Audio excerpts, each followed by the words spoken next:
Hello,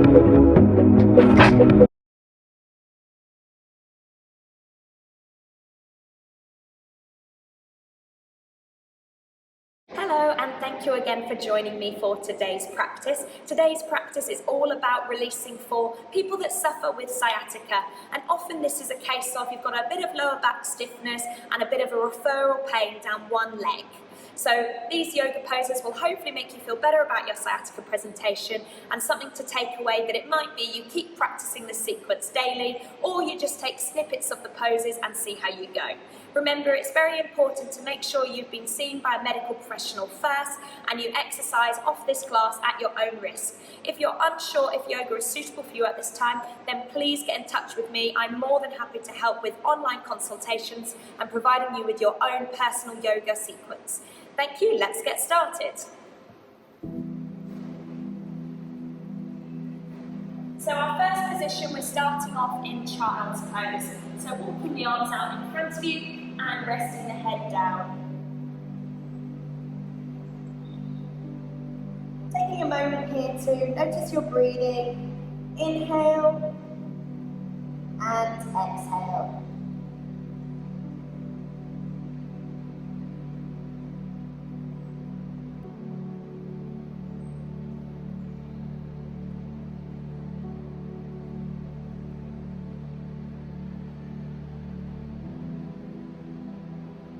Rolling up through the spine, coming into some cat-cows now. So we're going to inhale, look up, exhale, round to the spine. Inhale, look up, exhale, round to the spine.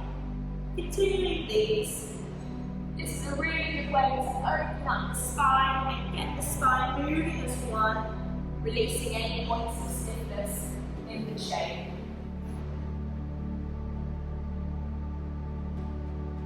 Often it's very common that our thoracic spine gets overloaded and stiff, and that makes the lower back have to work harder, giving us lower back pain. Moving into some variations of cat-cow, I invite you to be a bit more free now with this movement and move into any points of stiffness, trying to release off any tightness in your side body and lower back. Moving the pelvis.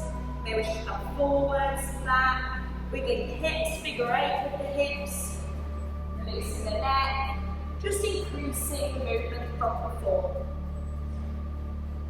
Our neck is so important as well to stay mobile and release, because again, we don't want any extra parts of our spine getting overloaded and feeding onto the shape, increasing that pain in the lower back.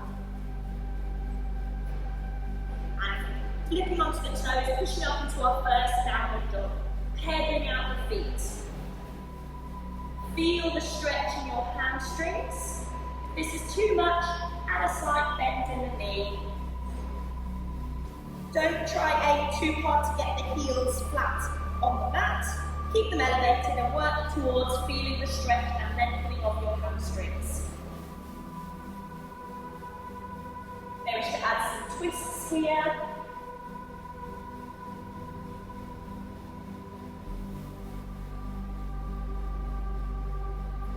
Lifting the right leg up to the sky, stepping it through to meet our right hand, lowering the left back knee, and rising on up for our low crescent lunge.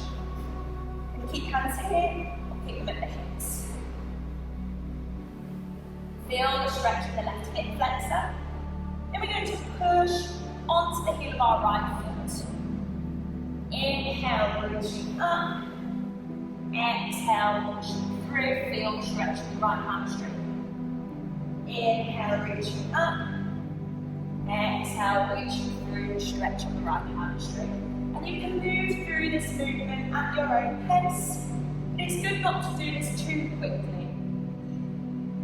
If you notice that your sciatic symptoms are quite strong in this move, then I'd encourage you to keep the toe pointing rather than lifting the toes up to the ceiling.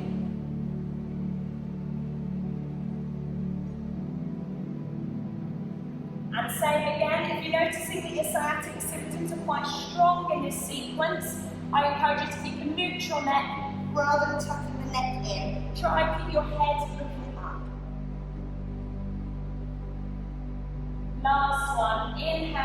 sitting up, placing the hands back on the floor and stepping back into downward facing dog. Left leg up to the sky, stepping it through, low crescent lunge with the left leg forward. And moving on through, rolling onto the heel of the left leg. Inhale, reaching forward.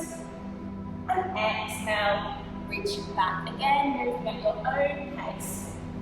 Inhale, forward. Exhale, back. Inhale, forward.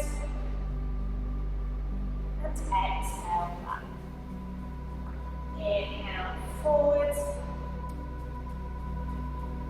Exhale back.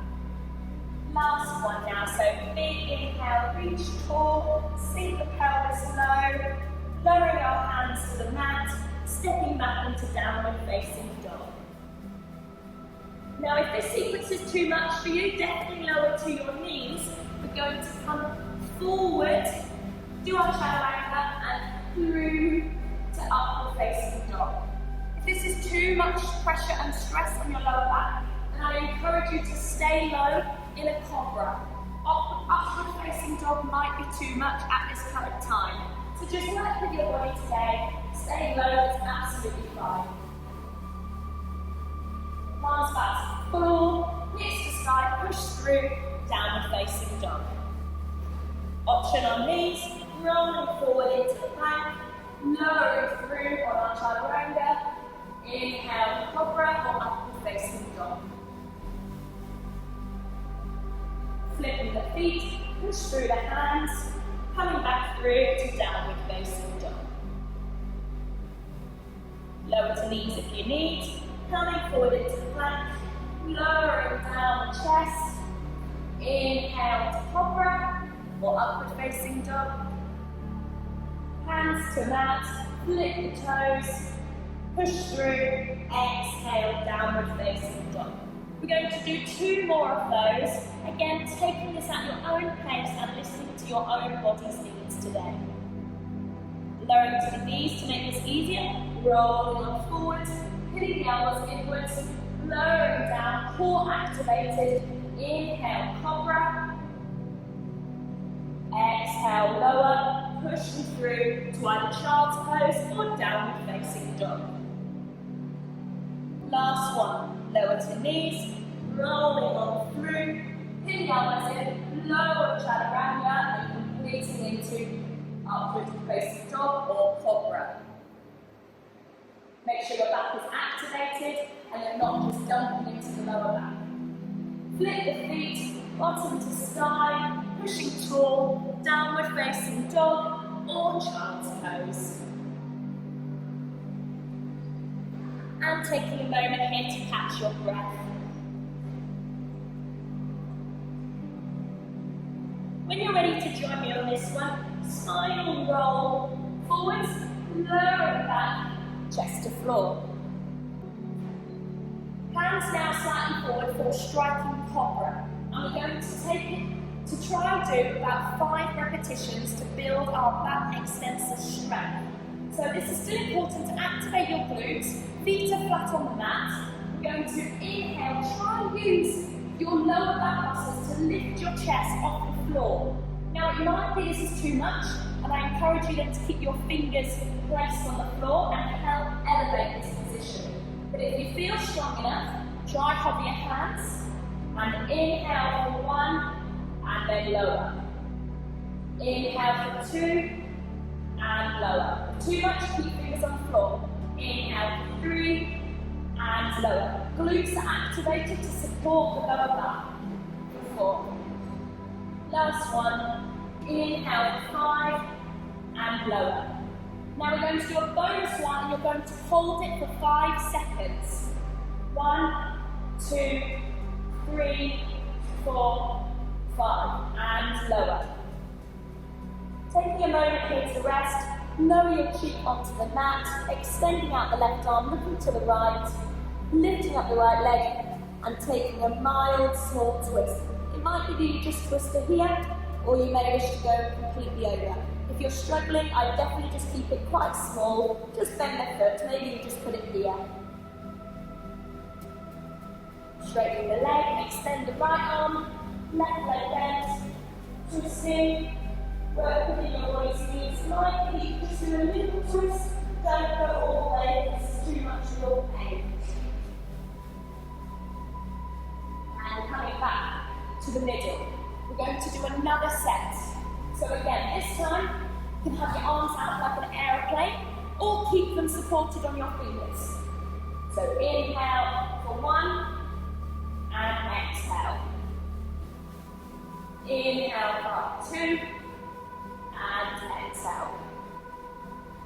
Inhale for 3, and exhale. Inhale for 4, and exhale. Last one, inhale for 5, and exhale.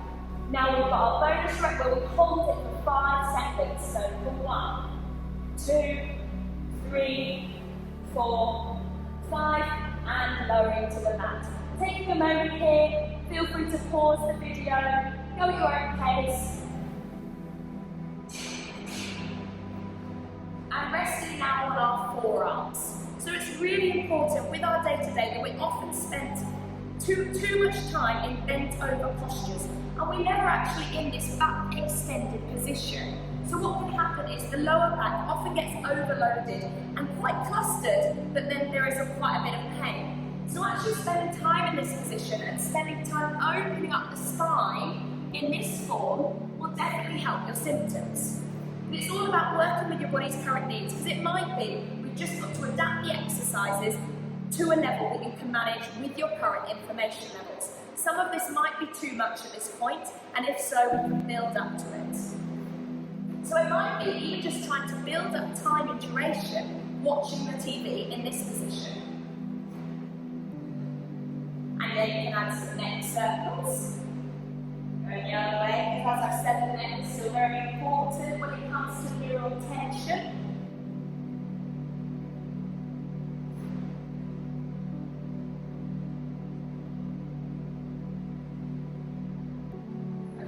Pushing that through now, hips to sky, downward facing dog or child's pose.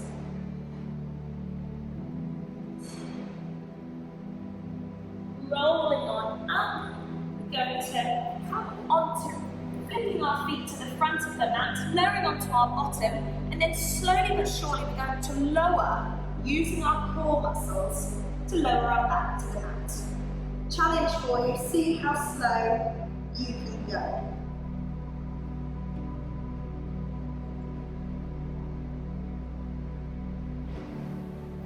And walking your heels closer to your bottom. Take your arms wherever you feel comfortable. We're going to move into bridge pose now. So I want you to squeeze the glutes, lift the bottom up. Imagine you've got a yoga block between your knees, so your knees are staying nice and strong and they're not going in or out. Feel free to grab a yoga block and place it between your knees. So we're going to squeeze the glutes, tuck the tailbone in, lift the bottom up, core is activated. And exhale, lower. Inhale, lift up, try to keep that tailbone tucked in so the glutes are really supporting your lower back. And lower. Now it's so important to strengthen our glute muscles because they're a key partner in helping our lower back. If our glutes are weak, then our lower back has got to do extra work. And especially when it comes to sciatica, the sciatic nerve is running past and through the glutes, so it's important to keep these muscles strong when they might be getting affected by pain. By strengthening the local muscles, you can directly change the pain stimulus. Let's try and get to 5 or 10. Keep breathing with these moves. Inhale on the way up and exhale lower. Keeping those knees in alignment. Don't let them go all over the place. And if this is too much for you today again, you can simply practice just squeezing your glute muscles and not actually lifting. Or it might be you only lift a quarter of the way, or progress to half the way. You don't have to go all the way if you're feeling too much pressure in your lower back.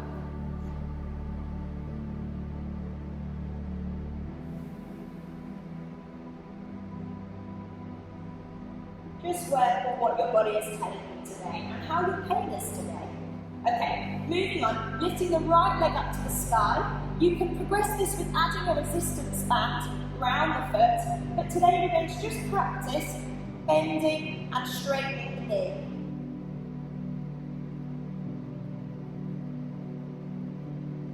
Trying to get to 5 repetitions. Then grabbing the foot, pulling a stretch.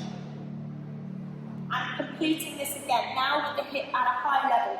If you're here, that's completely fine. But now pulling the hip in and doing more repetitions.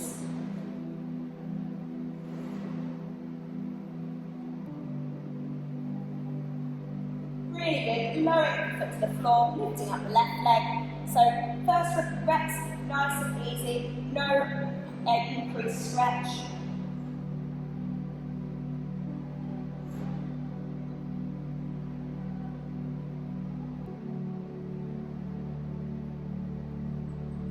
And then when you've done 5 repetitions, see if you can take the leg a little bit further up and then bend and straighten the knee again. Feeling greater stretch in the hamstrings.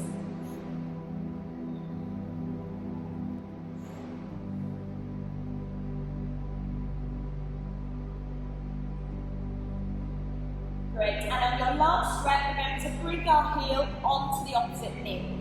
Now this might be enough of a stretch for you, but if you want increased pressure, we can reach through and bring the right knee higher up.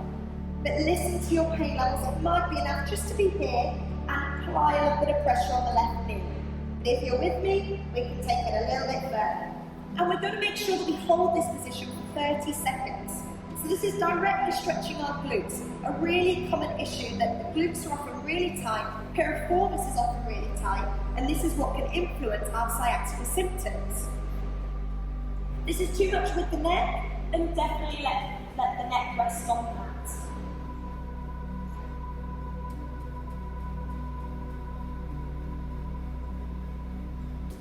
And changing sides, right foot on left knee, reaching it through. And remember, our bodies aren't symmetrical, so you may find that you're more flexible on one side than the other. Now, I would suspect that the side that you've got sciatica on is going to be much tighter, but this doesn't mean we need to avoid it. We need to still stretch it, but it may be we have to work up a little bit kinder to our body on that side. So don't go straight into the top intensity.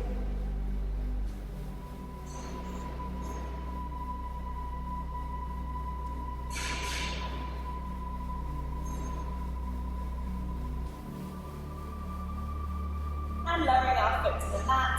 Moving on to some pelvic tilts now. So what I mean by that is we're going to activate the core to pull our pelvis down and create no gap in our lower back. So it's nice and tense. So we're going from this with a nice gap to then squishing our gap and squeezing our transabdominis. So inhale, nice and lifted, relaxed. Exhale, squeeze, holding, and release. Again, inhale on your rest, and exhale, squeeze. Inhale, relax.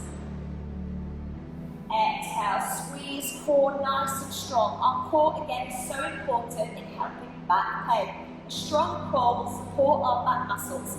All muscles work together. See if you can get to 5 repetitions and build up on this. If 5 reps is too easy, then challenge yourself for 10.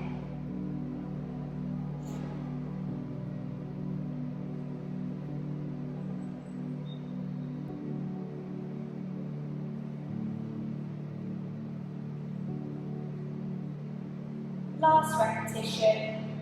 Squeeze the core. See if you can hold it for longer than you were before. Straightening out the legs, hands flat, option now to take a moment here for a Shavasana. Feel free to pause the video or return to this.